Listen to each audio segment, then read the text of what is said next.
চট্টগ্রামে অবস্থিত এই রেস্টুরেন্টটিতে তোমরা এখন পর্যন্ত যারা যারা যাওনি তাদের জন্য আজকের এই ব্লগটি। সো গাইস, দিস মি রাবিশা, আবারও তোমাদের সাথে চলে এসেছি নতুন একটি ব্লগ নিয়ে। সো আজকে আমি চলে এসেছি চট্টগ্রাম কাজীটুলি। তোমরা আগে যারা যারা এই রেস্টুরেন্টে এসেছো তারা অবশ্যই জানবে এই রেস্টুরেন্টটি খুবই সুন্দর আর ছবি তোলার জন্য খুবই সুন্দর সুন্দর তাদের প্লেস রয়েছে। ইতিমধ্যে তোমরা আমার ভিডিওর মধ্যে অবশ্যই রেস্টুরেন্টের নাম দেখে গিয়েছো। ইয়েস, এইটা হচ্ছে চট্টগ্রাম ভিআইপি টাওয়ারের পাশেই কাজীটুলিতে অবস্থিত স্যামস রেস্টুরেন্ট।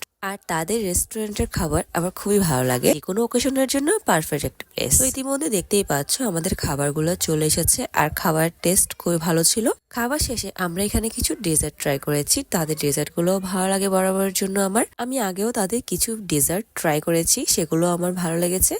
আমার পুডিং আগেও ট্রাই করা হয়েছে, কিন্তু আজকে পুডিং এর টেস্টটা একটু বেশি মিষ্টি মনে হয়েছিল। তারপর আমরা বের হওয়ার সময় দেখলাম এখানে ইন্টেরিয়র চেঞ্জ করেছে। যেহেতু এখানে ইন্টেরিয়র চেঞ্জ করেছে, সো এখানে কিছু ছবি ভিডিও ক্লিক নিয়ে নিলাম। এই ইন্টেরিয়রটা খুবই সুন্দর ছিল আর এখানে ছবি ভিডিও খুবই সুন্দর আসছিল। তার পাশে রিক্সা দিয়ে আরেকটা ডিজাইন করা ছিল, যেটা আমার ভালো লাগেনি, যার কারণে আমি এখানে কোনো ভিডিও নিইনি।